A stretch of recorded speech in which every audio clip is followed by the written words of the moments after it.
Gani. Kabata. Mga bata pa gani.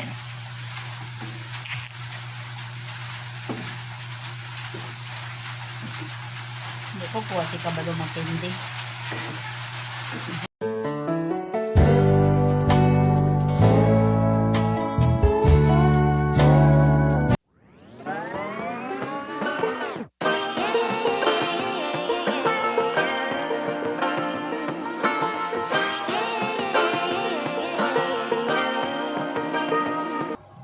Guys, to this video, gagawa tayo ng candy na langka. Ayan. Pag hindi naubos natin ng langka, sayang naman na itapon ang hindi pa naubos, gawin natin candy. Para ito ay magiging palaman o pwede din i-dessert tapos kain, di ba? Para naging useful ang prutas natin. Lalo-lalo na sa diri sa sa probinsya. Ayan, ang mga tao di sa probinsya kasi hindi ka makadto, may mga puno ang mangka. Sa Ilonggo, mangka yun. Sa Tagalog, langka. Na, ay hindi man namo naubos ang bunga ng mangka nga halin sa farm. Kaya, gawin nating candy. Ari siya, oh. Yan. Bago natin imuon itong candy, ato ni himay-mayin. Ipalabain ba? Parang manok. Ganito yon. Ayan.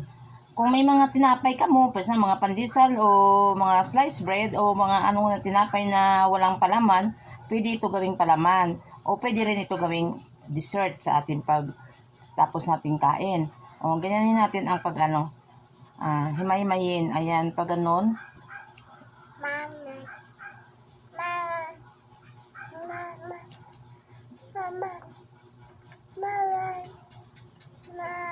Amo ini ang ang kabuhi ng mga tao sa probinsya. Ayan. Ilonggo version. Oo. Sobrang daming prutas dito sa amon.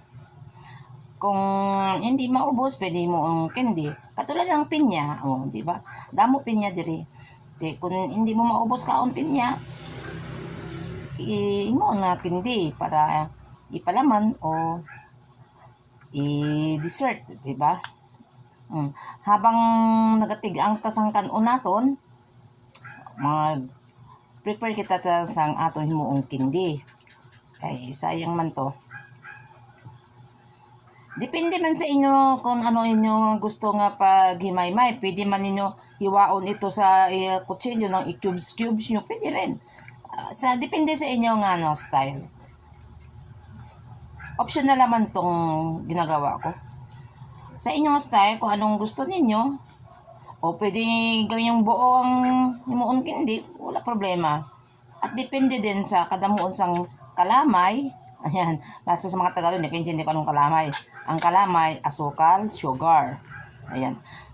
Brown sugar ang gamitin natin.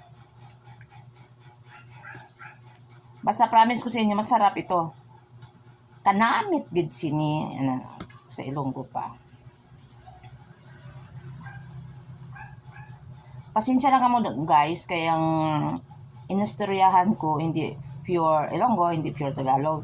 Kaya nga dili kami sa Mindanao. Ang Mindanao abi hindi solid ang nakatira dito. Hindi solid Ilonggo, hindi solid Bisaya o Tagalog, Ilocano, Muslim o mga dumad, ang mga kauban. Kaintindi kami ng Bisaya. Ang mga Bisaya nakaintindi din mga Ilonggo. Ang mga Ilonggo diri mostly nagahambal ng Bisaya. Na-adapt nila ang mga Bisaya. Tapos ang hambal namon diri saksak sinagol. May Tagalog, Ilonggo, Bisaya.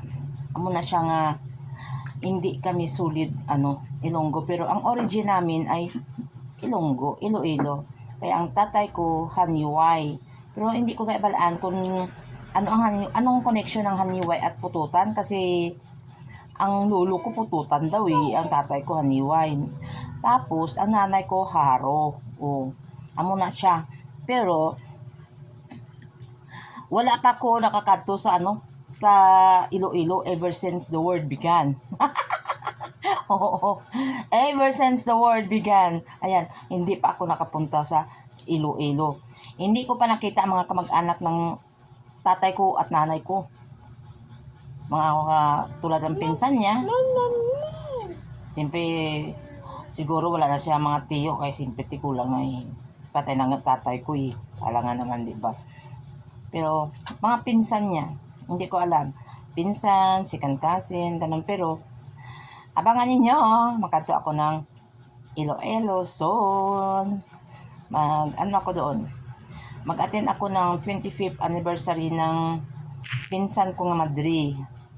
Pinsan buo ko yon na Madre. Tapos, may kamag-anak kaming na Madre din. Na, hindi ko pa nakikita, pero friend ko sa FB. Ayan. Sa mga cemetery side. Kasi ang lula ko, nanay ng tatay ko, cemetery yun. So, may nakilala din ako ang kasi ng tatay ko, actually, yung sa Santo Niño, yung cemetery sa side ng lula ko. Pero sa mga side ng Pariñas, hindi ko na Yun lang, isang pamilya lang sa sa side ng cemetery. Ayan. O, habang nagahiwa-hiwa kita ng ganini, mangka, kasi ilong ko pa, magkwentuhan tayo. Kwentuhan lang, di ba? Oh. Yan ang ang kabuhi ta.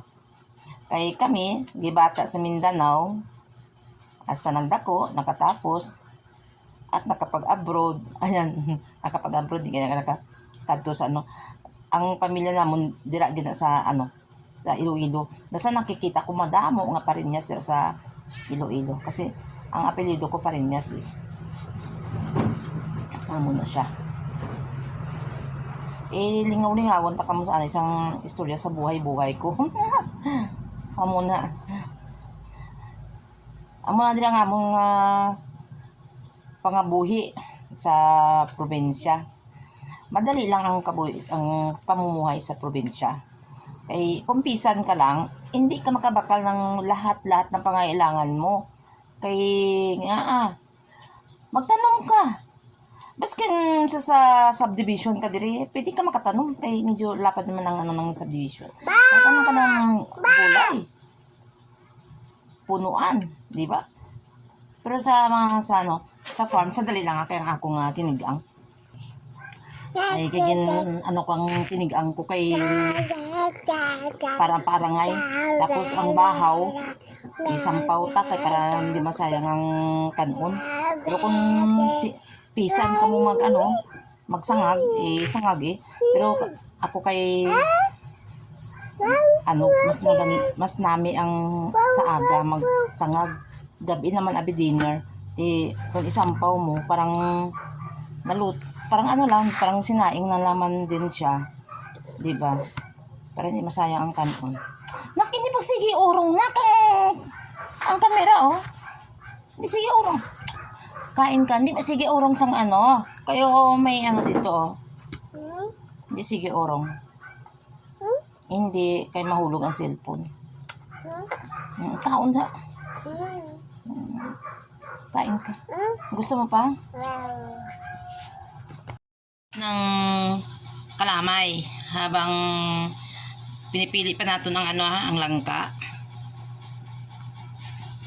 Ako magpulot ng kalamay, may tubig na gamay. Pero kung magluto ko mas langka, optional lang kung anong gusto yung style sa pagluluto. Pwede man uunahin nyo ang langka. Pag medyo mag-dry ang langka, saka nyo lagyan ng kalamay o asukal. O pwede man magpulot ka mo ng asukal kag langka. Depende sa style nyo. Ara, may init na ang tubig. Lagyan natin ng kalamay. Ara, kalamay. Naka-ready na yan.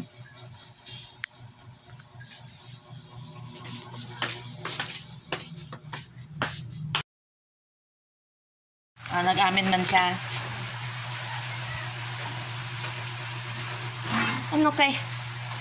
Ayaw ng lalaki. Napapansin, gid. Gani. Mga bata pa gani.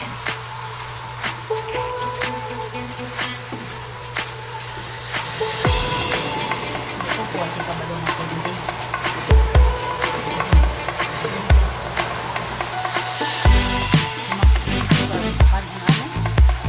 Langka. sungit ang gabi gusto niya mag-aon. Hindi kayo kasi magsaksan niyo ba? Kung pansit mo nga ano pansit kanton. Ang gusto ka. Hindi. Nagluto ko ni ano niyo mo kuha sa nakukita. Kasi dinis. Ang namukay. Mandara. Pagkabay na ako ng kontak para dito. Ay, kamutot.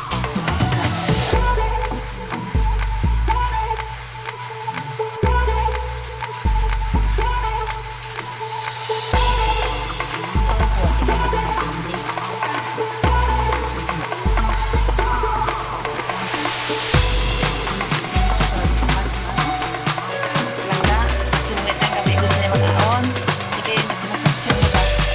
Kung pansit mo nga ano pansit kanton. Ang gusto ka. Hindi. Nagluto ko ni kanila ng ano niyo mo kuha sa nakukita. Kasi dinis. Ang namukay. Wala nang dara. Wala na akong butang para dito.